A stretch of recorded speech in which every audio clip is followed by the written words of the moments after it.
ke Surabaya naik sepeda sambil bernyanyi dan bersirama. Kalau kita berbeda, kita berbeda. Kita kembali, kita lihat ya, dan nanti di tengah sekarang. Kita kita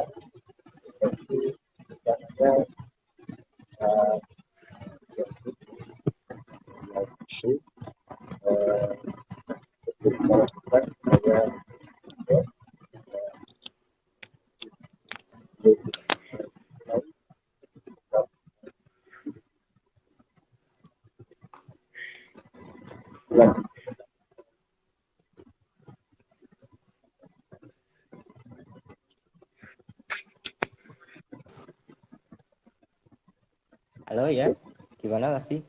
silakan buat saya tahu posisi ya, posisi ya, proses sampai. Selain itu ya kan pasal sendiri yang memperkenalkan diri.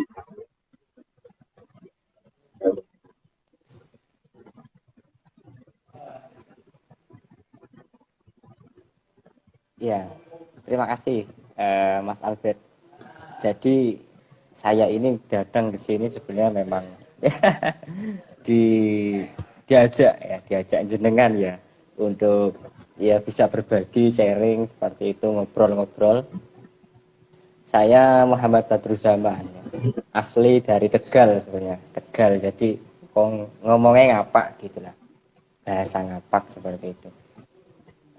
Sehari-hari ya seperti biasa masih kuliah ya, saat ini masih semester 4 dan kebetulan saya bertemu dengan Mas Albert ini ketika itu ya Mas ya, karena ada forum Gus Durian sehingga mempertemukan kita pada kesempatan itu di Semarang. Mas Albert datang jauh-jauh dari Surabaya ke Semarang hanya untuk membeli buku ini, ternyata untuk membeli buku Potret Moderasi Pesantren. Mungkin beliau ini penasaran teman-teman, beliau penasaran lalu beliau pengen ada follow up atau keberlanjutan dari buku ini, termasuk adalah ide-ide yang dimiliki dari masing-masing, dari Mas Albert sendiri, dari saya sendiri seperti apa.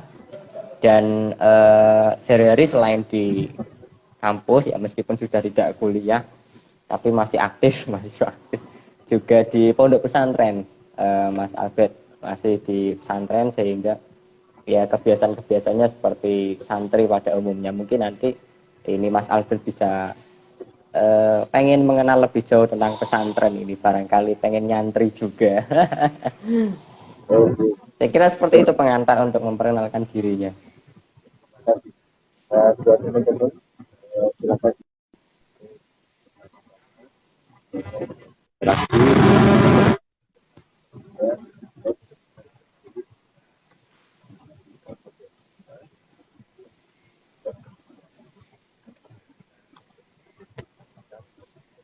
Mohon maaf, mikrofonnya kurang dekat mungkin.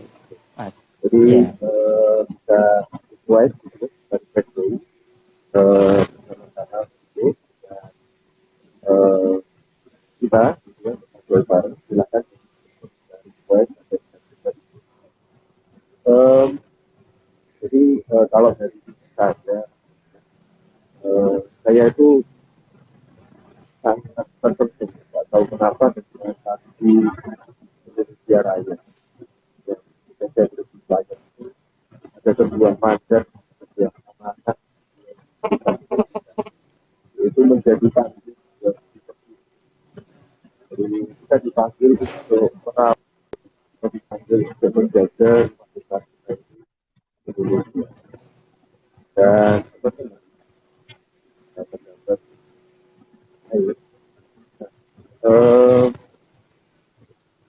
saya merasa sih kalau kita menjadi sesuatu yang lebih baik ya, ibaratnya kalau kita ingin berdiri itu naik ke situ, maka itu dibutuhkan sebuah komitmen, sebuah usaha yang lebih. Jadi kalau kita ingin itu lebih baik, ada inovasi, maka perlu usaha. Kita nggak bisa diam saja. Rumah saja kalau nggak dirawat gitu ya, jadi tinggal begitu saja, maka kita juga rontok, kita juga mulai itu kotor dan sebagainya. Nggak cocok mas. Diam bukan sebuah pilihan, tapi semoga gitu ya, nanti kita betul-betul manfaat ya. Nah, eh, saya ingin tanya lebih lanjut. Eh, ini buku keberapa mas? Yang sudah ditulis? Ya, sebenarnya buku ini adalah buku pertama ya, dan belum punya buku yang lain karena sebenarnya saya itu orangnya malas, Mas. Sebenarnya orangnya malas gitu ya. Hanya saja ketika nulis buku ini itu dialah masih masih istilahnya pengangguran seperti itu, tidak ada kegiatan. Akhirnya ya iseng-iseng aja nulis, dan ini baru pertama. Semoga ya ke depan ada karya-karya yang baru, yang lebih seger, yang lebih menyentuh kepada pembaca. Justru karena yang pertama itu yang saya juga menarik. Kenapa di antara seluruh banyak topik ya, banyak topik yang ada itu, kenapa memilih topik ini? Topik durasi, Iya. apa yang didorong? Nah, saya kira pemilihan potret moderasi pesantren atau dengan judul potret moderasi pesantren ini, tema besarnya kan moderasi. Karena ketika itu saya banyak sedikit membaca tentang moderasi itu apa sih janjane ya. Sebenarnya itu apa moderasi? Yang ingin dibawa itu apa? Dan dilalah ketika itu memang sedang booming ya, kayaknya sedang mencuat di masyarakat ya. Terutama di kalangan akademisi juga banyak membahas tentang moderasi. Lalu dari sana kok saya kayaknya punya peluang ketika iseng-iseng nulis tentang moderasi. Tapi saya sorot dari lingkungan yang ada di pesantren, karena saya sendiri masih di pesantren seperti itu, sehingga memang target pembacanya sebenarnya masih lingkup pondok pesantren, tapi untuk umum juga masih masuk seperti terkait dengan wacana keagamaan yang sering kita jumpai. Terus biasanya iseng-iseng main Twitter seperti itu, ketika scroll ya tidak ada kegiatan, saya buka Twitter, ada muncul berita anak muda itu mudah terpapar radikalisme kata BNPT, angkanya bisa sampai 85%. Ini kan menjadi cukup perhatian yang fokus kita ini kan. Loh, masa anak muda itu mudah terpapar radikalisme? Nah, akhirnya kita saya anak muda, jangan seperti itu dong, kayak gitu. Dari sana kemudian terdorong anak muda jangan sampai terpapar virus radikalisme ini, selain virus corona seperti itu. Terima kasih.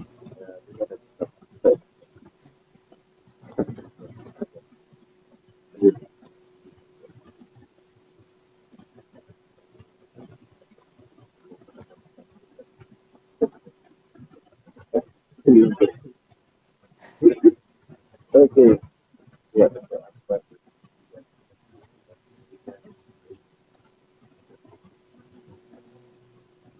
Ya. Saya Ini sekarang saya yang tanya. ya silakan.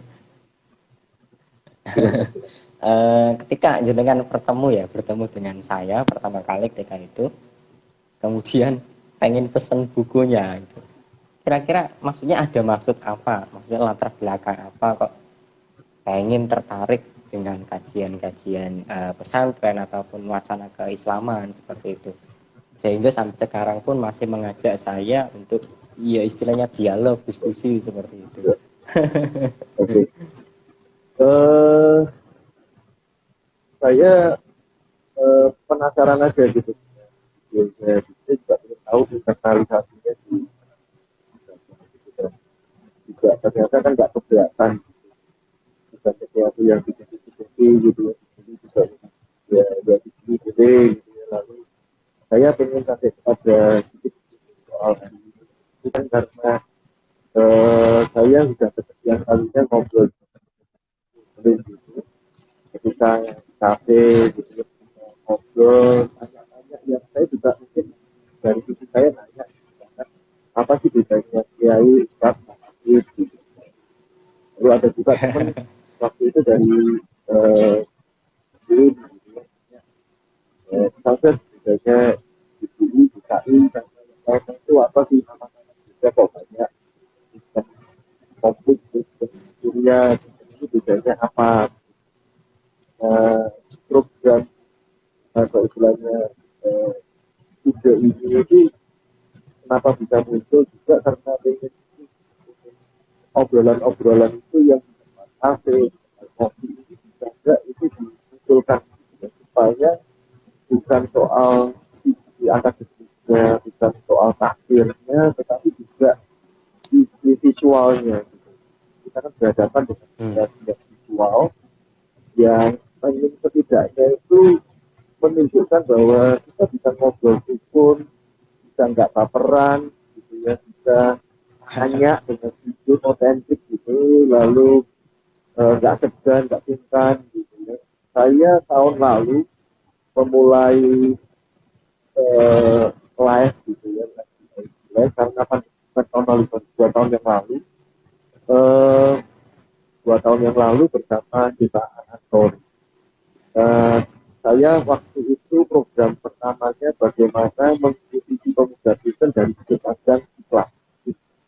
Jadi kenapa saya ingin lagi nggak hanya soal tafsir gitu ya, nggak ingin lagi soal, bukan nggak ingin lagi dalam arti apa namanya, bukan hanya itu saja, nggak ingin lagi, tapi ingin tidak hanya berhenti di bangku-bangku akademik, tulisan-tulisan jurnal, Ya. tetapi juga kalau namanya orang berhubungan baik itu tingkat yang lebih dalam lagi adalah kepercayaan. Bisa enggak kita ngomong hal-hal yang sensitif, hal-hal yang mungkin dianggap tabu untuk beberapa kalangan, kita bisa terbuka untuk bertanya. Ketika kemudian tadi kembali ke masalah buku, tadi saya ingin tahu kalau karena kan di kami juga ada itu ya aliran yang kembali ke Puritan, gitu, kembali ke Yahudi, begitu walaupun ya Nasrani dan Yahudi beda, begitu misalkan. Tapi ada yang kembali ke sampai simbol-simbolnya dibawa, bendera-bendera dibawa. Dan kami tahu ada di kalangan ini juga begitu, gitu. Ada yang coba membawa budaya itu, gitu. Dan apa ya? Dan pengen bandingin aja gitu anak muda. Tapi kalau dari Mas Ekan tadi ya, dari Nasional, jadi kami juga budaya-budaya teknologi, lalu apa nih, budaya dan kultur, dan saya ternyata bersyukur juga kalau diskusinya juga dibahas gitu. Kalau anak muda juga pesantren pun punya punya tantangan yang sama gitu ya. Jadi menarik gitu loh. Ternyata punya punya apa ya pergulatan tersendiri, punya pergumulan tersendiri di dalam. Mungkin itu jawaban saya. Ya, eh, karena memang apa ya, masing-masing ini kan memang bolehlah kita punya pandangan seperti apalagi berbeda itu kan sesuatu yang wajar pasti itu kan. Tapi kemudian yang menjadi problem kita hari ini itu kan ketika kita beda dengan orang lain atau orang lain juga berbeda dengan kita. Kemudian ini yang dari perbedaan ini memaksakan kehendak bahwa yang berbeda ini ayo ikut sama dengan saya, jadi problem. Sehingga ini yang kemudian melahirkan sikap-sikap moderat. Itu seperti apa indikator-indikatornya dan sebagainya ini. Tentu sama saja di Islam pun banyak ya firqah atau kelompok-kelompok seperti itu tadi yang puritan atau yang bahkan terlalu jauh ya terlalu bebas, itu juga banyak sekali yang seperti itu. Nah, sekarang ini saya juga menarik ketika melihat ya kegiatan atau aktivitas sosial media sosial media jenengan ini kan banyak juga mengkritik tentang gereja ini, Mas. Kira-kira bisa disampaikan nggak pandangan jenengan tentang gereja hari ini yang banyak jenengan kritik? Ya ini saya sendiri juga teman-teman gereja. Nah, saya sebenarnya juga mau nanya, jika Anda berpandangan moderat, gimana tantangannya gitu ya.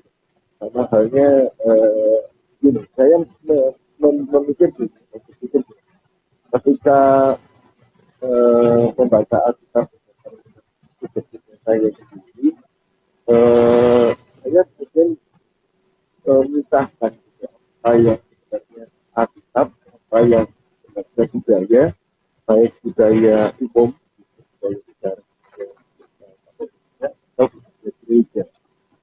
Dan saya melihat ada dua kesalahan yang jadi beban buat gereja ceritanya. Jadi ada nggak kesesuaian antara teori dan praktek. Saya menemukannya demikian. Antara kalau ditanya nih misalkan di kami di gereja itu apa? Gereja itu orang. Nah, tapi kok ributnya bukan orang gitu loh. Jadi ini yang buat saya nggak konsisten. Ini yang penentu. Saya sebenarnya mau lempar flyer satu lagi mulai dibuka, saya mau bikin serial lagi untuk gereja gitu. Bahkan saya mau bikin gereja yang maaf gitu. Jadi sebenarnya pengen mengembalikan pengertian gereja yang menurut saya ya, lebih nggak punya beban, nggak berat. Kita kok beban, tidak berlebih. Kira-kira nanti silakan ditanya kalau saya nggak tahu sejauh mana menjelaskan. Gitu. Ya. Nah, karena saya ini kan saya melihat bahwa seperti Pancasila itu kan sebuah nilai. Lalu moderat itu nilai biasa. Dan nilai hidup seseorang itu ternyata ditentukan dari keyakinan. Menurut saya, keyakinan seseorang itu dipengaruhi dari seberapa dia tahu dan seberapa dia paham. Ya, mungkin nanti saya maksud kita bicara soal literasi. Ini apa yang kita tahu mempengaruhi pemahaman kita dan akhirnya mempengaruhi juga keyakinan. Dan saya ingin tahu justru itu menarik balik gitu, menarik lebih jauh. Kenapa Mas punya keyakinan soal punya keyakinan seperti itu, saudara? Gimana kok bisa punya? Apakah punya pengalaman gitu? Pengalaman. Kalau saya punya pengalaman, ya, kalau saya itu utang budi dengan saya punya pengalaman baik dulu masa kecil saya itu ikut hukum, gitu ya, tetangga yang tidak ada. Lalu kemudian di kuliah itu saya mikir di klub, dan akhirnya anak buahnya polisi, saya dicari polisi, dan kemudian saya diberi pendidikan dan pendidikan berhadapan dengan polisi. Lalu saya ikut aktif di Polisi Pak, di Polisi ya, dan dulu teknik PCN, dan kemudian kita bicara dan tidurnya hilang. Artinya saya yang sistem tidur di pesantren, teman-teman yang muslim tidur juga sejarah juga gitu. Dan saya pernah tidur di pesantren juga pesantren. Jadi itu saya punya pengalaman. Kenapa kok motivasi? Itu kan bisa jadi value. Perjuangan untuk nggak malas nulis itu kan karena orang itu bergerak karena nilai, orang bergerak karena keyakinan, ada energi lebih yang diberikan. Jadi ada apa apa, itu bisa pengalaman. Ya, kalau saya pribadi itu begini. Sebenarnya konsep moderasi itu sebenarnya sudah tertanam pada setiap orang. Tapi kemudian bagaimana dia eh, mengaplikasikannya, nah itu nanti yang hasilnya berbeda. Contoh sederhananya begini, orang yang rajin ya dengan yang malas ini sebenarnya punya ide ya untuk eh, dia sukses. Nah, dia sukses. Nah, pengen sukses ini kan harapan. Tetapi ketika tidak dilakukan dengan usaha, ya, tidak usaha, ini masih kurang moderat. Nah, usaha ini adalah moderat karena dia satu sudah punya potensi, sudah punya harapan. Kalau angan-angan saja ini belum moderat, tetapi kalau dia lakukan, ini dia kemudian menjemput. Nah, ini kemudian dia menjadi moderat. Contoh lain misalkan, antara boros ya dengan kikir pelit ya, pelit tahu ya, Pak? Pelit tahu ya, ya itu moderatnya adalah dermawan. Jadi orang yang dermawan ini berada dalam sikap yang moderat. Dia tidak terlalu boros, tapi tidak juga terlalu menyimpan, tidak terlalu nyimpen bendanya atau harta miliknya seperti itu. Nah, kemudian dalam pandangan yang lebih luas, ini lahir karena memang perbedaan-perbedaan. Kalau kita hanya membaca teori, saya kira tidak akan matang ya, konsep moderasinya seperti itu. Karena belajar dari pengalaman, justru dengan pengalaman pun mungkin tanpa membaca teori akan lebih matang seperti itu. Contoh, ketika kita menghadapi perbedaan di tetangga kita misalnya, tetangga kita ada yang muslim, ada yang muslim pun ada yang dari NU, ada yang Muhammadiyah misalnya. Nah, perbedaan ini kemudian harus bagaimana caranya menjadi suatu kelompok organisasi atau rukun tetangga yang damai, yang tidak banyak kasus, tidak ada konflik. Nah, pengalaman-pengalaman inilah yang kemudian memberikan dampak atau efek positif untuk kita bisa bersikap moderat. Nah, yang lebih sulit ini kalau kita bagaimana bersikap moderat atau bersikap toleran dengan orang yang intoleran seperti itu. Bagaimana kemudian kita menghadapi orang yang intoleran? Apakah tetap harus toleran atau kita harus melakukan yang intoleran juga? Tapi satu sisi kita memegang, kita sebagai kelompok moderat misalnya seperti itu. Jadi menurut jenengan bagaimana?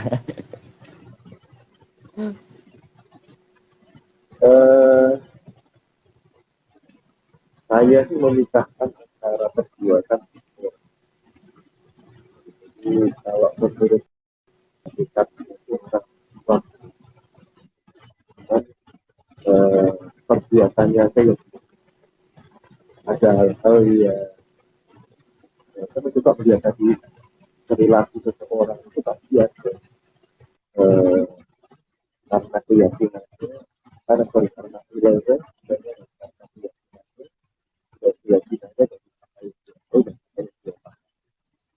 itu yang kemudian mencoba untuk memberi ruang ya di dalam perjumpaan di ruang titik temu, di ruang temu. Nah, perkara nanti apakah bisa sepakat di dalam ketidaksepakatan itu hal yang lain. Artinya itu memang ya teman-teman sambil kembalinya Badrus silahkan jika ada tanggapan atau pertanyaan ya bahkan bisa join ya silahkan mengajukan request juga bisa gitu ya.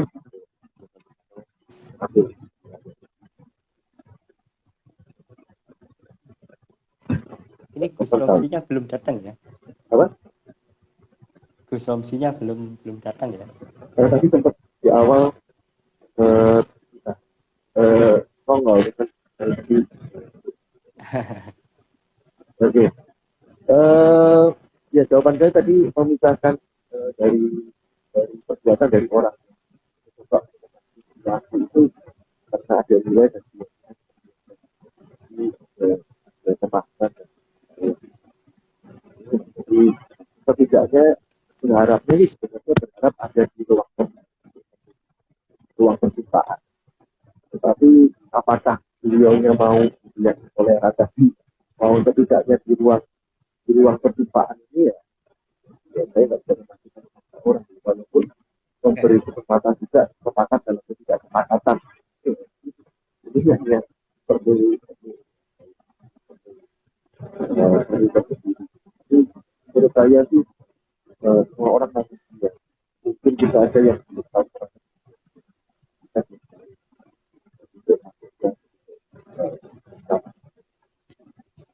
menurut saya kita ngobrol ya,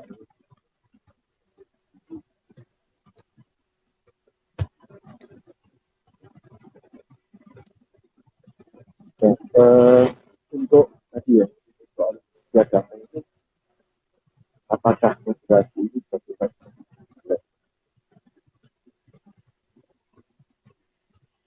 Gimana? ya tadi kan sempat menyinggung soal agama ya apakah atau bagaimana soal moderasi satu-satunya jalan atau seperti apa yang harus kita buatkan.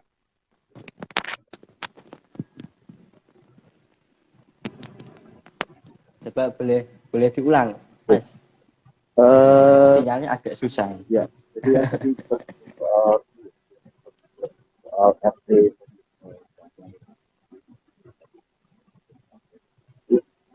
apakah moderasi itu satu-satunya cara haruskan atau ada cara lain atau ada hal yang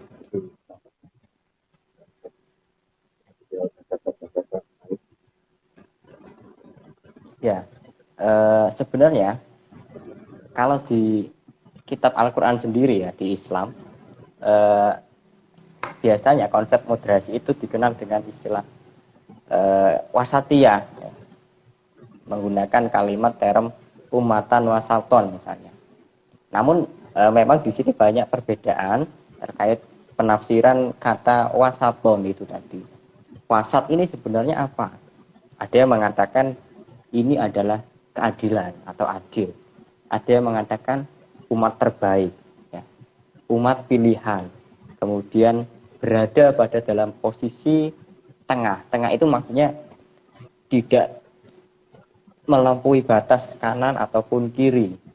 Ada lagi moderat, ya, yang lebih mudah, lebih simpel adalah moderat. Nah, sikap moderat ini kalau misalkan tidak ada istilah moderasi, ya, misalkan tidak ada istilah moderasi, tapi kita sudah punya unsur-unsurnya, misalkan adil, kemudian setara, kesetaraan, lalu toleran, ya, kemudian menjunjung tinggi nilai-nilai perdamaian. Ini kita sudah punya banyak bekal tentang bagaimana menjaga kerukunan, menjaga perbedaan. Kalaupun kita tidak mengenal istilah moderasi, sebenarnya seperti itu. Karena istilah moderasi ketika baru muncul belakangan setelah membaca banyak penafsiran tentang umatan wasaton dimaknai dengan adil, dimaknai dengan netral, ya seperti itu, sehingga oh ini kayaknya konsep moderasi ini, moderat, artinya tidak memilih pada salah satu kecondongan, yang mana kecondongan ini adalah hal-hal yang negatif seperti itu. Saya kira seperti itu. Tapi bagaimana kemudian kita memulai moderat ini? Nah, itu yang kemudian menjadi PR bagi kita, ya, menjadi tugas untuk kita semua. Menurut Mas Albert gimana ini? eh, ya saya saya sih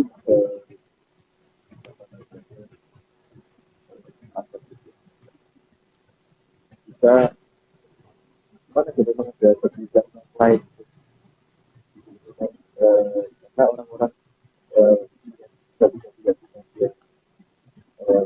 mewujudkan damai itu dengan cara dari sana.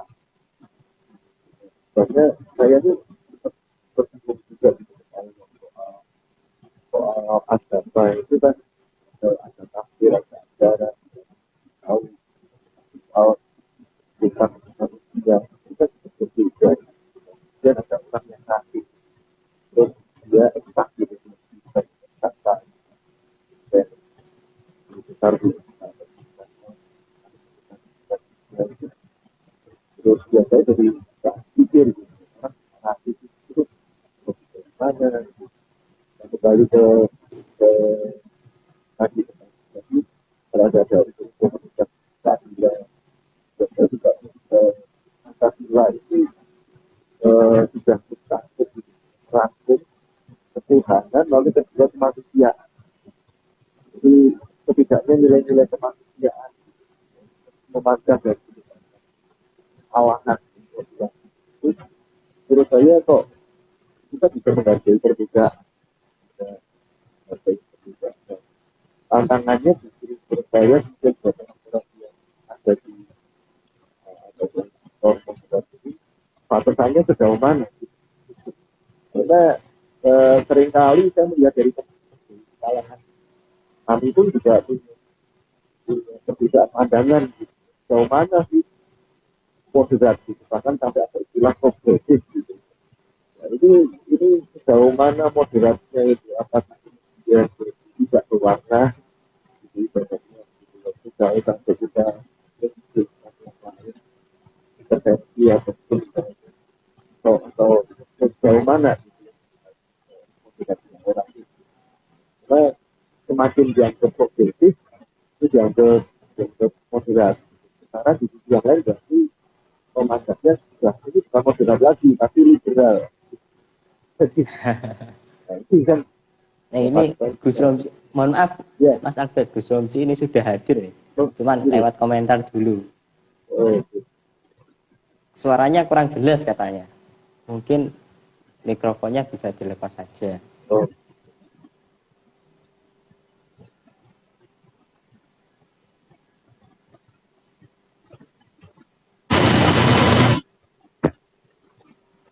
Hujan ya di sana ya?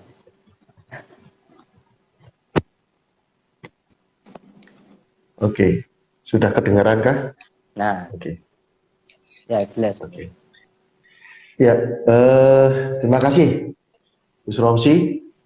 Apakah berkenan untuk hadir? Apa maksudnya bersama-sama di layar? Ya.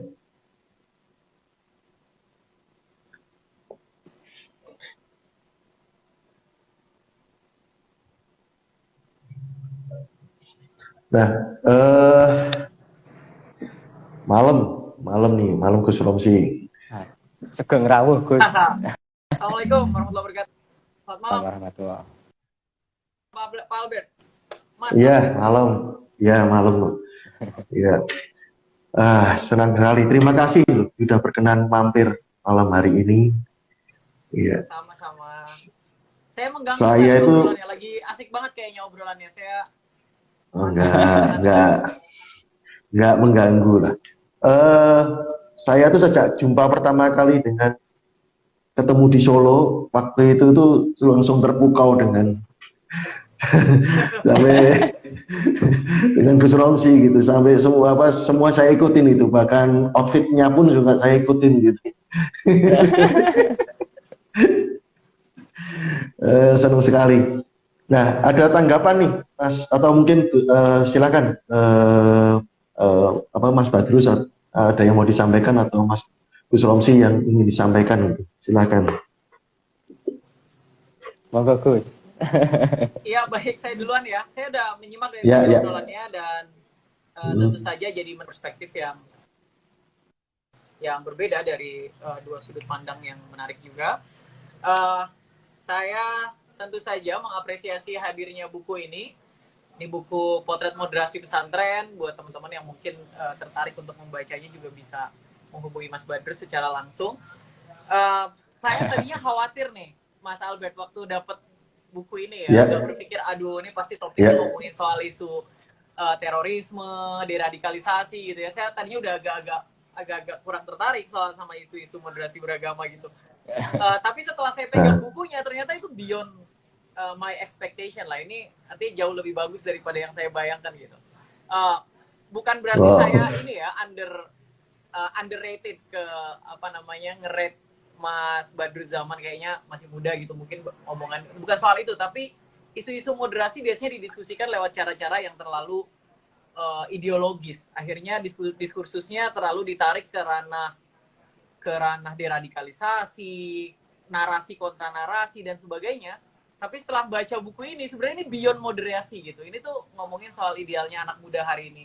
Bahkan kalau misalnya saya mau kritik pertama adalah pemilihan judul. Menurut saya judulnya bisa jauh lebih keren daripada ini karena isi bukunya jauh lebih keren daripada Potret Moderasi Pesantren.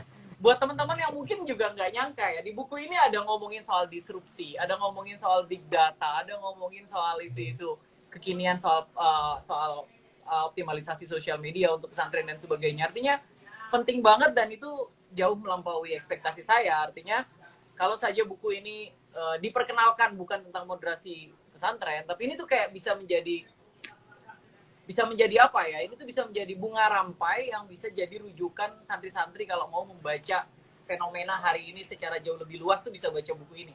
Dan itu yang saya sangat apresiasi dari buku ini ya. Tapi meskipun memang pada banyak kesempatan berasa banget buku ini seperti ditulis oleh anak muda yang pura-pura tua, Mas Albert.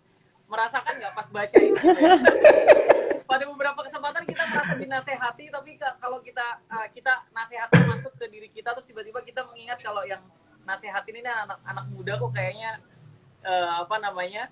jadi menarik gitu ya. Artinya Mas Badruz tuh benar-benar kayak ada di alternate reality gitu, realitas alternatif di mana memang secara mentalitas Mas Badruz itu jauh melampaui usianya gitu, jauh lebih dewasa daripada usianya dan itu saya sangat apresiasi. Tapi mungkin saya berharap juga Mas Badruz nggak berhenti di buku ini ya. Buku selanjutnya mungkin akan lebih fokus ke anak-anak muda. Tulisan-tulisan yang ada di buku ini mungkin bisa dikemas ulang yang tujuannya adalah spesifik untuk dibaca oleh kalangan anak muda gitu. Karena menurut saya rasa waktu Mas Badruz nulis ini tuh kayak ada di persimpangan gitu. Ini mau ngomong sama siapa ya? Mau ngomong sama orang sebaya, mau ngomong orang yang lebih muda atau sama orang yang lebih dewasa gitu. Nah, isu-isu yang dibawa di buku ini juga menurut saya udah keren banget dan udah sudah syamil wa kamil lah gitu ya, sudah komprehensif mendiskusikan soal isu moderasi hari ini. Cuma penggunaan pesantren juga deh, ini juga saya agak keberatan ya Mas ya, maksudnya bukan keberatan, jadi kesannya buku ini kayak kesannya buku yang ditulis oleh lembaga negara gitu atau ditulis oleh Kementerian Agama minta tolong Mas Badruz untuk nulisin gitu. Kesan yang muncul jadi begitu karena Potret Moderasi Pesantren. Mungkin kalau diganti misalnya santri dan moderasi beragama misalnya gitu ya. Jadi memposisikan Mas Badruz itu sebagai penutur gitu. Jadi ini tuh pandangan subjektif Mas Badruz soal isu-isu hari ini, bacaan terhadap fenomena dan sebagainya. Itu bakal jauh lebih keren gitu. Kalau misalnya kita ya secara serampangan mendengar tiba-tiba mendengarnya ada buku baru nih, Potret Moderasi Pesantren, kita pasti bakal mikirnya ini adalah tesis atau ini adalah tesis yang dibukukan atau disertasi yang dibukukan atau ini adalah buku yang diminta oleh Kementerian Agama untuk ditulis oleh Mas Badruz gitu. Nah itu jadi menurut saya suasana yang akan kita dapatkan begitu gitu. Meskipun pas baca bukunya menurut saya ini keren banget, saya juga pasti akan merekomendasikan buku ini ke santri-santri dan sebagainya karena isinya keren banget dan mungkin bisa lebih baca. Makanya mungkin kalau saya ya mau kasih saran ke Mas Badruz, nulis lagi tapi target tulisannya itu diperuntukkan untuk anak-anak yang jauh lebih muda gitu. Jadi Mas Badruz memang secara terbuka langsung mengatakan bahwa Mas Badruz ini keterwakilan santri, anak muda, intelektual muda NU dan capable untuk bicara banyak hal terkait dengan isu-isu keagamaan dan hal itu disampaikan kepada anak muda lagi. Itu kayaknya jauh lebih ke depan kayaknya bakal jauh lebih oke lah untuk Mas Badruz as a person gitu ya. Meskipun mungkin karena Mas Badruz juga langsung ditemani oleh Profesor Dr. Kiai Haji Imam Taufik. Mudah-mudahan kita mendapatkan manfaat dari ilmu beliau, dan juga Kiai Haji Salahuddin Masruri. Tentu saja Mas Badrus juga kayaknya memposisikan diri agak sedikit lebih dewasa daripada usia Mas Badrus sebelumnya gitu. Jadi jadi tulisan-tulisan soal ditulis lewat gaya anak muda yang ditujukan untuk anak muda lagi. Jadi kalau ini ya ada bahasa kan gini, dalam Islam itu kan yang namanya setiap nabi itu diutus bilisani qaumihim gitu, dengan lisan kaumnya. Nah sekarang pertanyaan saya adalah, kaumnya Mas Badrus ini menurut saya adalah orang-orang yang sebaya atau lebih muda gitu. Kalau saja buku ini mungkin diperuntukkan untuk anak-anak muda, menurut saya akan lebih banyak anak muda yang mau membaca. Terutama juga mungkin Mas Badrus lebih banyak ngomongin soal isu pop culture ya, karena diskusinya emang diskusi yang lumayan agak berat ya, beberapa misalnya posisi perempuan dalam pesantren.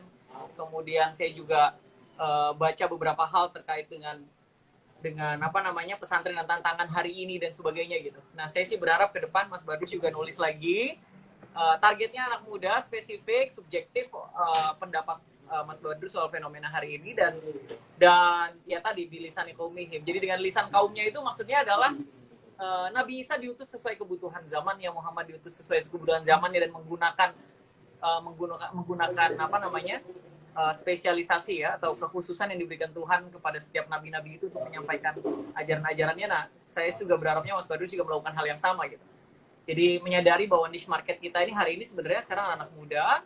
Jadi isu-isu moderasi beragama juga harus ditarik ke ranah pop culture gitu. Ini moderasi beragama ini nggak cuma sekedar ngomongin hal-hal yang rumit semacam konflik ideologi, narasi kontra narasi, radikalisme dan sebagainya, isu gender dalam diskursus keagamaan dan sebagainya, tapi isunya juga dibawa ke ranah pop culture. Misalnya bagaimana optimalisasi film dan sebagainya untuk peningkatan kualitas moderasi sikap beragama masyarakat Indonesia dan seterusnya. Tapi saya sangat mengapresiasi pertama tentu saja buku ini jauh lebih bagus daripada yang saya bayangkan. Waktu Mas Albert ngechat saya itu, saya udah mikir, aduh buku moderasi beragama aja. Saya mikirnya udah just like another book aja gitu ya. Tapi setelah nyampe, dan saya banyak sekali baca buku tadi, termasuk beberapa bab juga saya screening, nggak saya baca secara utuh, tapi buku ini top, recommended, dan mungkin teman-teman bisa baca. Tapi jangan baca covernya, karena kalau baca covernya ini kayak buku PPKN ya. Buku PPKN ini kan gini ya, misalnya gini, kalau buku PPKN itu judulnya kerukunan berdasarkan Pancasila gitu loh. Sementara untuk ngomongin soal kerukunan itu kepada halayak itu kan bukan menggunakan bahasa itu, tapi misalnya kerja bakti misalnya gitu ya, kerja bakti, silaturahmi gitu, itu kan jauh lebih bahasanya jauh lebih ada personal touch-nya gitu. Nah, buat teman-teman yang mau baca, jangan terkecoh dengan judulnya. Bukunya percayalah jauh lebih bagus daripada judul Potret Moderasi Pesantren. Teman-teman anak muda bisa baca. Dan tulisannya asik, tapi ini tiap buku, setiap tulisan itu referensinya juga kuat. Jadi saya sekali lagi mengapresiasi hadirnya buku ini. Selamat Mas Badrus, saya tunggu karya berikutnya. Mas Albert juga terima kasih banyak sudah menemani teman-teman anak muda dari ragam golongan, ragam kelompok untuk mau terus berkembang. Saya rasa ini juga bentuk endorsement lah dari Mas Albert untuk Mas Badrus ya. Ini bentuk endorsement juga. Saya secara pribadi kalau mengendorse Mas Badrus sudah biasa lah gitu. Tapi kalau ada teman-teman yang melakukan endorsement dari sudut pandang yang berbeda atau memberikan apresiasi lebih dan sebagainya, itu tentu saja harganya pasti jauh lebih menarik. Jadi saya mengapresiasi buku ini pasti nggak ada apa-apanya dibanding Mas Albert mengapresiasi ini untuk Mas Badrus secara umum ataupun untuk masyarakat membaca buku ini secara khususnya gitu. Jadi kira-kira itu. Sekali lagi selamat Mas Badrus, mudah-mudahan sukses selalu dan selalu semakin rajin menulis. Yang keberapa Mas Badrus? Baru pertama ini ya, Mas. Untuk buku yang pertama bagus. Ini lumayan tebal ya Mas Albert ya. Ya betul. Untuk buku Gini pertama Gus, ini sebenarnya sangat tebal lah. Ya terima kasih banget ya buat apresiasinya, buat Gus Romzi, terima kasih. Terus termasuk juga Mas Albert ini luar biasa sekali. Dari awal bertemu sebenarnya sudah pengen ngajak untuk diskusi katanya Gus. Diskusi, ayo kapan diskusi, akhirnya baru bisa kesampaian hari ini. Nah, termasuk pemilihan judul. Ketika nulis buku ini saya sudah punya sekitar 5 opsi, tapi kemudian entah kenapa yang dipilih kok akhirnya ini gitu. Atau ada misalkan opsi mungkin minta Pak Kiai Istikharah ya dapatnya itu Mas. Enggak juga sih, kayaknya ini, oh ya sudahlah ini aja, karena ketika itu sudah saya kirimkan naskahnya, tapi judulnya bisa ganti enggak? Wah, enggak bisa gitu. Ada misalkan kayak opsi ngopi moderasi bareng santri misalnya seperti itu. Tapi akhirnya entah kenapa yang dipilih ini memang kayak agak terlalu apa ya, mungkin formal gitu tadi ya. Dan di awal sebenarnya memang yang ingin saya targetkan adalah pembahasannya kan anak-anak muda, sehingga di pengantar itu kan buku ini akan dijadikan referensi untuk anak-anak muda yang seumuran lah seperti itu. Tapi ketika memang bahasa topiknya ini cukup rumit, penulis untuk bahasanya mereka, pembaca yang anak-anak muda seperti saya misalnya, ini kok sulit sekali saya gitu mencari diksinya, itu susah banget ya gitu. Ini kesulitannya seperti itu, dan memang ini ya kayaknya terlalu ambisi ketika itu memang, sehingga saya buru-buru dan sebagainya. Tapi matur nuwun sangat Gus, ini apresiasinya Mas Albert juga. Tapi memang gini Mas Albert, kalau orang NU ngomongin moderasi beragama, tiba-tiba bahasanya sulit. Saya rasa itu tantangan seluruh santri lah. Kalau kita ngomongin isu sesuatu yang kita anggap krusial, tiba-tiba kita menggunakan bahasa-bahasa yang terlalu uluhiyah untuk masyarakat Indonesia yang memang hambanya Tuhan gitu, bukan Tuhan ya gitu. Kita tidak sedang bicara sama Tuhan, kita bicara sama hambanya. Tapi ini juga tantangannya nggak cuma di penulis ya, Mas Badrus ya. Termasuk saya misalnya yang aktif sebagai pendakwah, sebagai public speaker gitu. Kadang kalau harus menyederhanakan bahasa dan sebagainya, saya juga kesulitan mengalami itu. Kesulitan banget gitu. Dan itu tantangan buat kita semuanya. Tapi beberapa tulisan sudah berhasil banget kok untuk anak-anak muda kalau menurut saya ya. Beberapa tulisan. Meskipun kadang tiba-tiba muncul nasihat-nasihat yang saya rasa ini orang tua sekali gitu.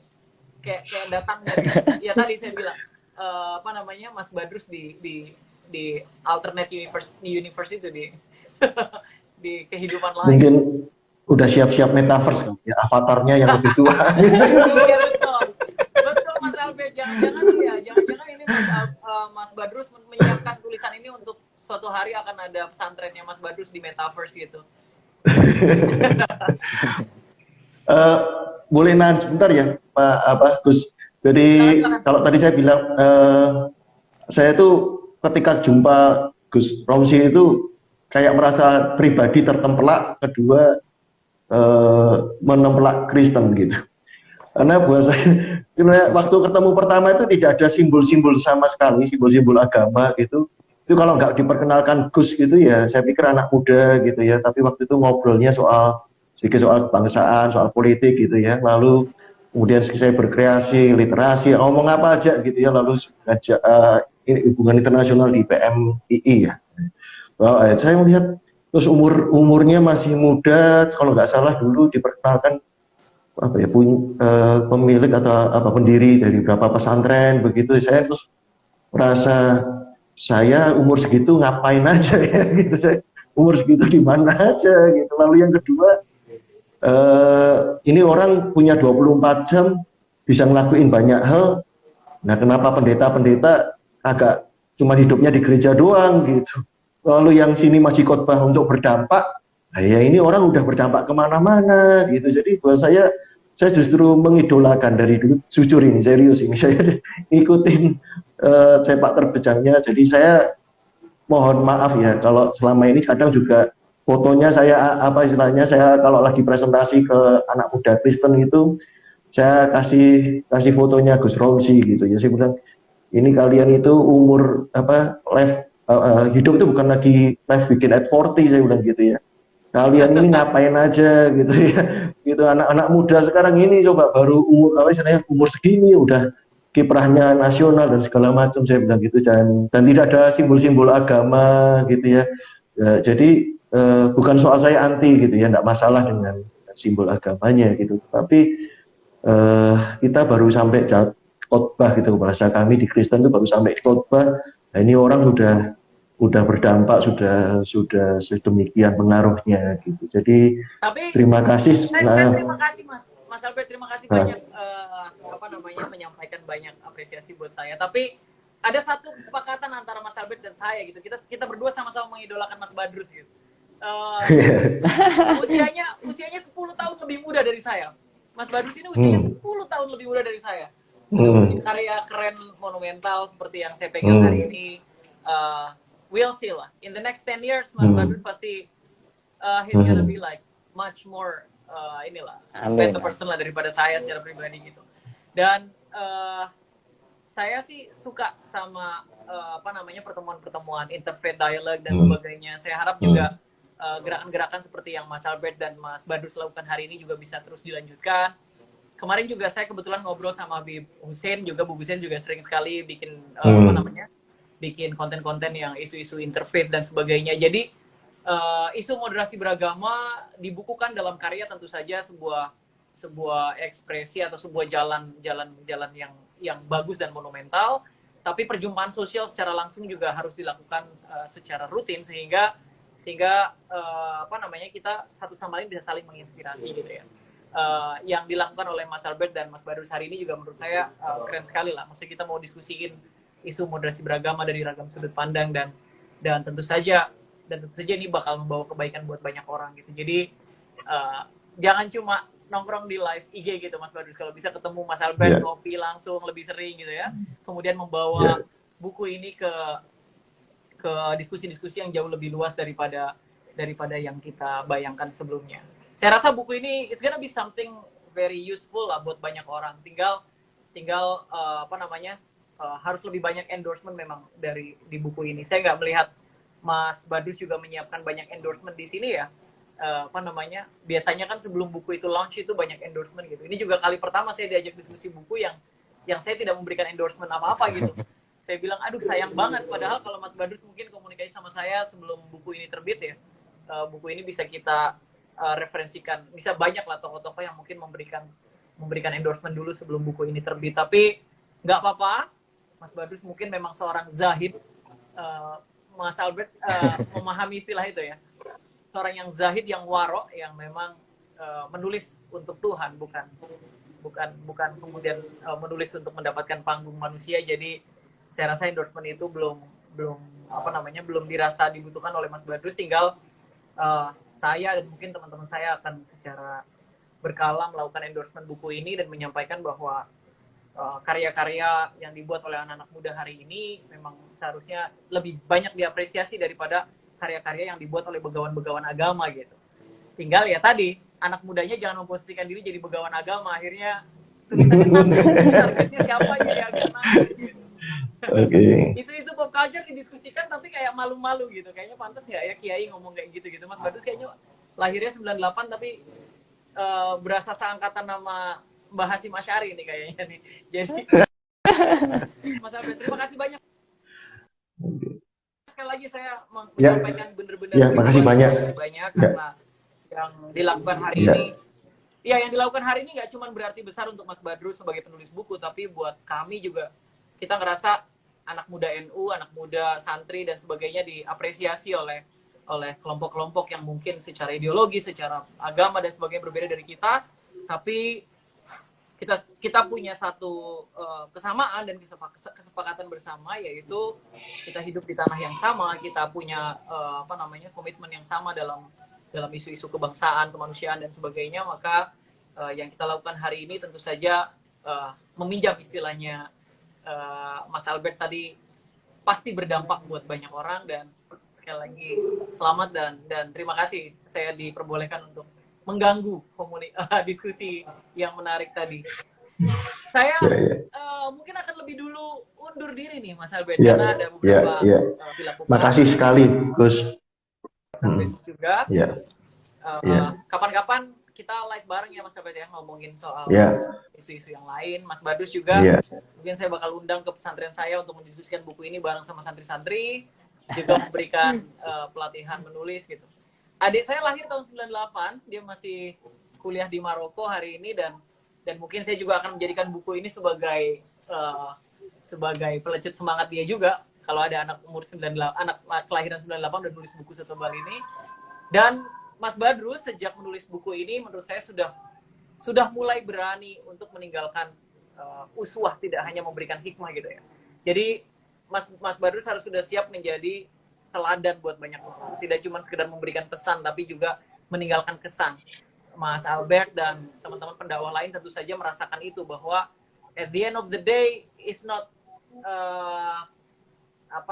bahasa-bahasa ini bukan tentang bahasa yang kamu sampaikan, tapi tentang kesan yang kamu tinggalkan gitu. Jadi Mas Badrus juga harus jauh lebih mempersiapkan diri, bahwa Mas Badrus sekarang sudah mulai mengganggu pikiran banyak orang. Jadi saya membaca buku ini, saya sudah terganggu oleh cara berpikir Mas Badrus. Jadi Mas Badrus juga harus mulai berani menjadi teladan buat banyak orang, dan tentu saja konsekuensi dari menjadi teladan adalah terus melakukan kebaikan-kebaikan yang secara periodik berlanjut.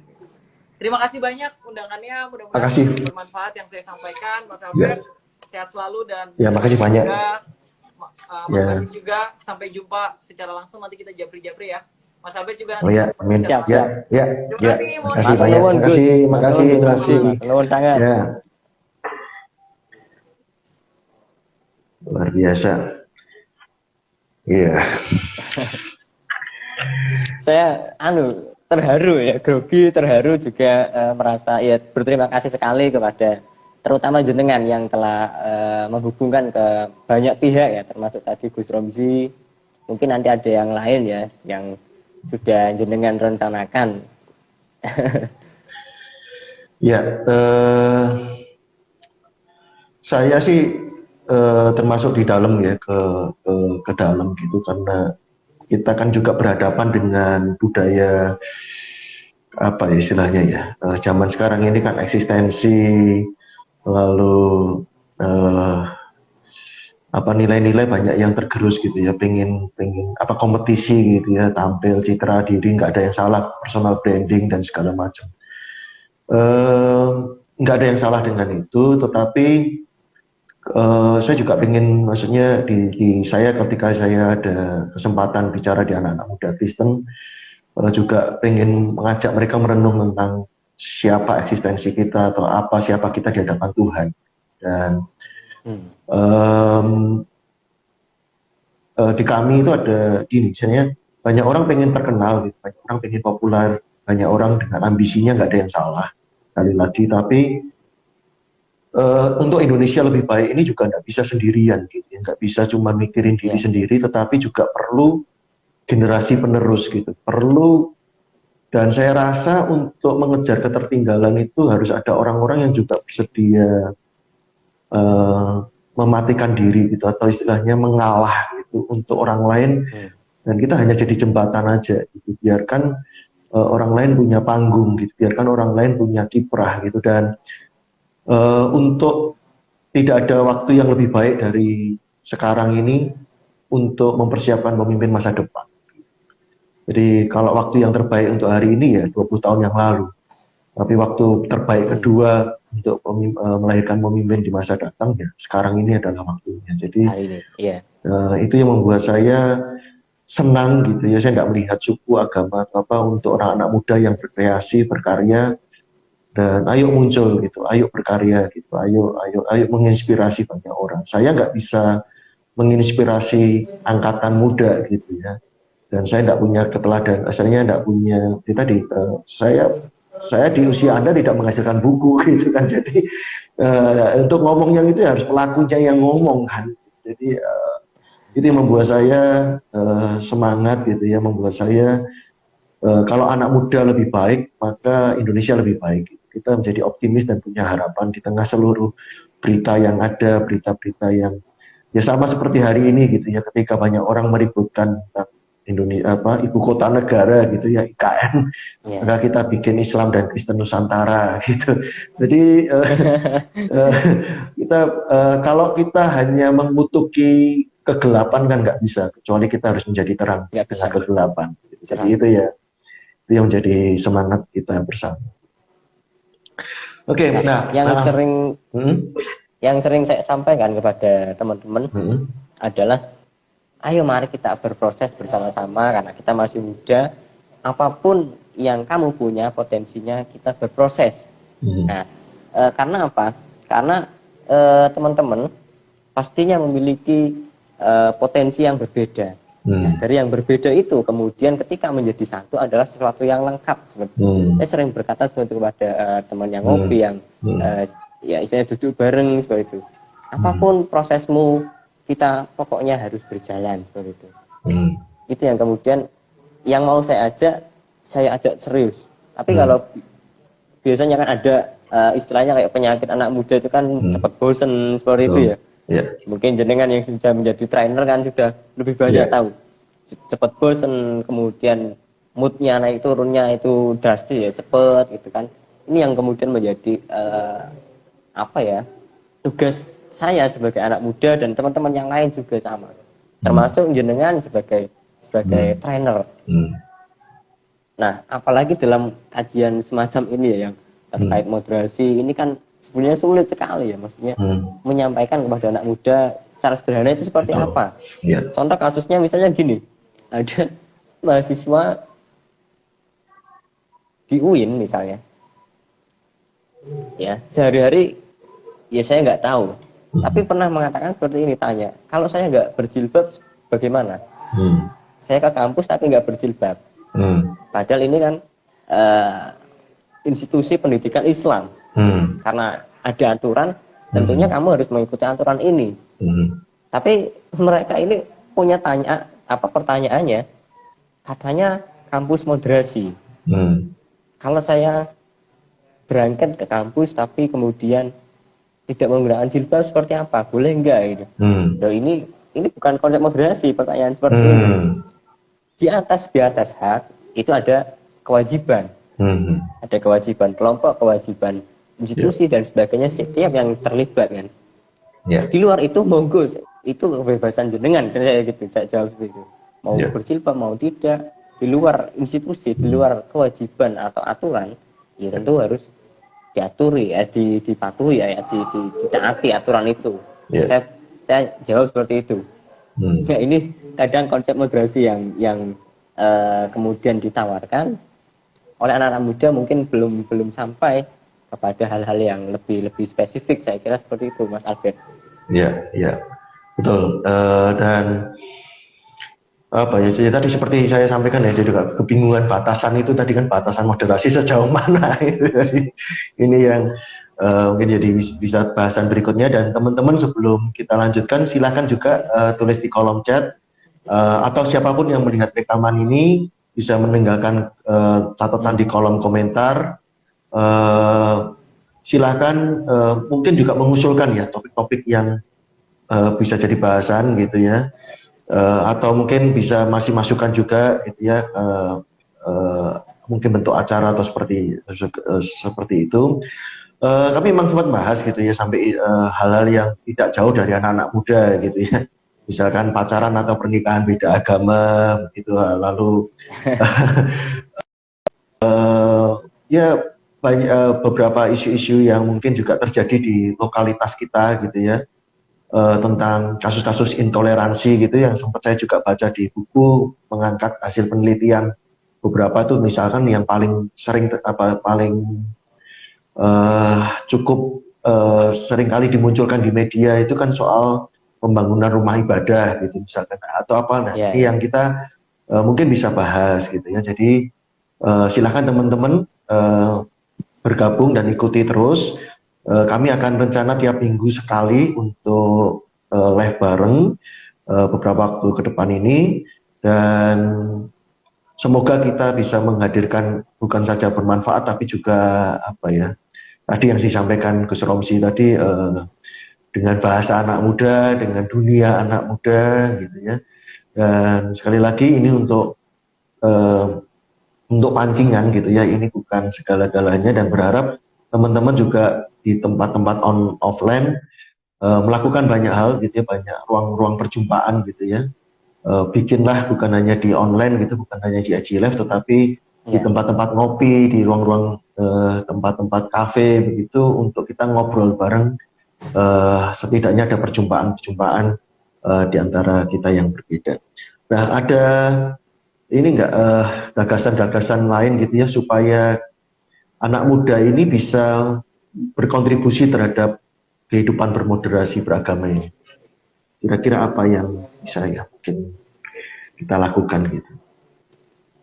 Biasanya anak-anak muda seperti sekarang saya misalnya atau teman-teman yang masih seumuran sama saya itu ada kecenderungan tidak percaya diri, tidak percaya diri atas anugerah atau pemberian yang telah Tuhan berikan. Ini yang satu yang menghambat. Yang kedua terkait dengan manajemen waktu biasanya. Bagaimana memberikan porsi-porsi kegiatan, kemudian memanage waktunya dengan tepat. Nah, ini juga menjadi bagian penting dalam bersikap, kemudian dalam tadi gagasan moderasi. Bagaimana moderat ini tidak hanya tentang wacana-wacana keislaman ya. Dalam pribadi pun misalkan terkait dengan itu tadi kepercayaan diri, bagaimana kalau tidak percaya dengan dirinya sendiri, atau yang kedua terlalu percaya diri atau terlalu ambisi, ini kan terlalu berlebihan. Nah, moderatnya adalah ya santai aja, biasa aja gitu, kita ya nothing tulus gitu, berjalan apa adanya aja, yang penting kita punya, kita miliki, yaitu yang kita nikmati kayak gitu. Nah, ini kan bisa dari mulai hal-hal yang sederhana, kadang teman-teman lebih menangkap seperti itu, biasanya seperti itu, terkait mentalitas atau bahkan mungkin terkait tentang mencintai seseorang misalnya. Kalau berlebihan ya katanya kan kalau terlalu berharap berlebihan atau terlalu mencintai berlebihan, sakitnya nanti lebih lagi gitu. Nah ini ya, makanya mencintai pun ternyata harus moderat gitu. Harus ya biasa aja seperti itu, jangan terlalu berharap, tapi juga harus ada usahanya, jangan hanya omong kosong atau hanya janji manis misalnya seperti itu. Biasanya anak muda lebih suka di sana, arahnya yang lebih santai, tapi ada nilainya di situ tadi, nilai moderatnya, Mas Albert. Oke, saya juga nanti kita akan bahas di pertemuan berikutnya tentang literasi ya, soal moderasi beragama, tidak jauh dari perlu pentingnya literasi. Dan kenapa malam hari ini saya pakai blangkon gitu. Karena sebetulnya pengen mancing gitu ya, sebab masih ada loh gitu ya, masih ada yang saya itu agak kaget gitu ya. Ada yang tidak tahu kalau Indonesia itu beragam. Lalu masih ada celetukan-celetukan yang kalau suku Jawa itu Islam, kalau Tionghoa itu Kristen, begitu-begitu loh. Jadi ini kan stigma label yang nggak ada kaitan sebenarnya gitu. Lalu memisahkan antara budaya dan apa ya, misalnya ini baju asalnya dari mana, ini simbol ini dari mana, itu apakah kemudian kan kemarin ada simbol-simbol agama yang kemudian dipasangkan ke benda-benda gitu, apa ini ada kaitannya atau enggak gitu kan ya. Saya sendiri pernah pakai kopiah gitu, lalu dideketin orang gitu, ditanya nggak ditanya, langsung dijustifikasi. Sebetulnya tapi bentuknya pujian. Wah bagus mas, udah belajar puasa. Waktu itu kebetulan bulan Ramadan gitu. Jadi saya kebetulan juga ikut berbuka gitu, ikut berbuka puasa di teman-teman Muslim, terus pakai kopiah gitu. Saya juga pakai baju koko, segala gitu. Wah bagus mas, sudah belajar puasa gitu. Jadi nggak terlupakan saya. Nah, jadi kan ini membuat saya, itu yang membuat saya juga memisahkan simbol-simbol, atau bukan setidaknya memikirkan ulang gitu ya, rethinking praktek-praktek agama gitu. Karena kan Kristen sendiri kan juga budaya dari Barat gitu ya, misalnya yang membawa masuk dari Eropa, sehingga ini betulnya istilahnya kitab atau budaya gitu. Ini kitab atau nah, itu yang kemudian kenapa saya mengkritik gereja seperti itu. Dan tapi juga memancing teman-teman yang lain, jangan sampai kita hanya diributkan soal simbol-simbol agama, atau kita tidak tahu juga sih asalnya dan beberapa aliran yang berbeda satu. Maksudnya kan di Kristen juga ada banyak aliran, tahu saya juga di Islam ada banyak aliran juga gitu kan. Jadi supaya orang juga memahami gitu ya, tidak nah mungkin kaitannya apakah nanti kita akan jadi membicarakan itu ya, jadi soal teroris gitu ya, apakah teroris beragama gitu ya, apakah terorisme ini meneror umat beragama atau memakai kedok agama dan sebagainya. Kita memisahkan agama dari paham gitu ya, ini agama, ajaran agama atau paham. Nah seperti itu kan kita perlu kritis gitu ya, selain kita bicara soal literasi dan bagaimana nanti memisahkan hal-hal ini, berpikir kritis soal itu. Nah ada hal lain yang mau ditambahkan? Kita tidak terasa sudah 1 jam dan memang kita tinggalkan sisakan beberapa pertanyaan atau cuplikan supaya teman-teman berharap teman-teman bisa penasaran dan mengikuti seri-seri berikutnya. Ya, memang ini ya, terkait simbol ini di Islam pun masih kuat, Mas Albert. Ya. Konon, kalau Islam ya berjubah misalkan, atau menggunakan udeng-udeng atau apa. Atau kalau Islam Jawa ya pakai sarung, pakai songkok seperti ini. Padahal kan ya nggak melulu seperti itu dong Islam kan. Yeah. Toh nyatanya juga ada yang pakai celana, ada yang tidak menggunakan songkok, ya kan. Karena ya yang penting itu kan sebenarnya substansi, bukan pada simbol-simbol. Yeah. Seperti yang tadi Mas Albert katakan ya kan, kita memisahkan simbol-simbol itu tadi, tapi mari kita lari ke yang sesungguhnya seperti itu, esensi, substansi semacam itu. Yeah. Tapi ternyata memang simbol-simbol ini memang kadang menjadi kekuatan sendiri bagi satu golongan tertentu yang memang punya kepentingan atau semacam apa ya, sehingga mereka dengan lebih mudah mengajak, tapi dengan lebih mudah juga menjustifikasi gitu. Semacam itu ada yang konsistensinya kurang. Ya. Jadi kalau sempat ngintip tulisan saya soal gereja juga sama ya. Antar gereja aja ada yang merasa di sini ada Tuhan, di situ nggak ada Tuhan. Itu hanya masalah alat musik gitu misalnya seperti itu. Di kami juga ada. Jadi lebih ke, saya juga mengajak kembali berpikir pada esensi gitu, substansi. Gitu. Oke, kita akhiri malam hari ini. Kita akan lanjutkan di pertemuan-pertemuan berikutnya. Ya, teman-teman boleh follow kami berdua di Instagram supaya mendapatkan informasi gitu ya, jam dan waktu harinya kapan, dan topiknya apa. Silahkan dipandang gitu ya, diikuti, follow di kami. Dan teman-teman yang datang terlambat pun juga jangan khawatir, ada rekaman, silahkan ditonton ulang. Dan sekali lagi terima kasih buat kehadiran teman-teman semua. Mari kita sebarkan Gus Romsi tadi juga. Ya. Terima kasih buat Gus Romsi, sangat mengencourage kami berdua untuk semangat gitu, karena ini perjalanan bukan perjalanan pendek gitu ya, perjalanan panjang sehingga butuh banyak orang gitu ya, butuh untuk saling menyemangati. Tentu kalau sendirian akan lelah perjalanan panjang. Dan silakan Mas Badrus jika ada closing statement. Saya kira closing statement-nya sederhana aja ya. Hal-hal yang memang sebaiknya kita lakukan dan itu adalah positif, tidak pernah ragu, jangan pernah ragu, karena berproses adalah salah satu dari sikap moderat. Bagaimana kita tidak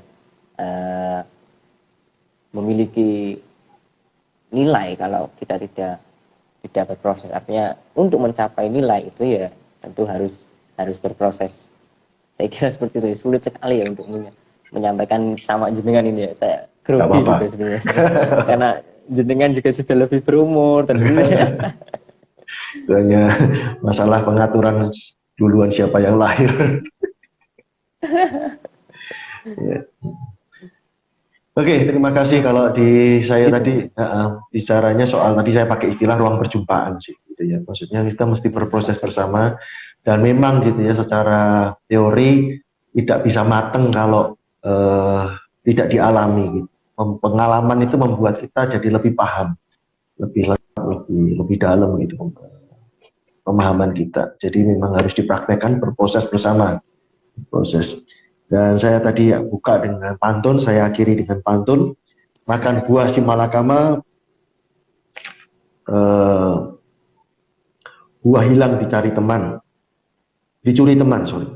Buah hilang dicuri teman, jangan ribut karena urusan agama, kita kuat karena keberagaman. Ya, wassalamualaikum warahmatullahi wabarakatuh. Salam sejahtera bagi kita semua. Sampai jumpa lagi minggu depan. Terima kasih semuanya. Ya. Terima kasih Mas Badrus. Ya. Mas Albert. Ya. Ya. Terima kasih.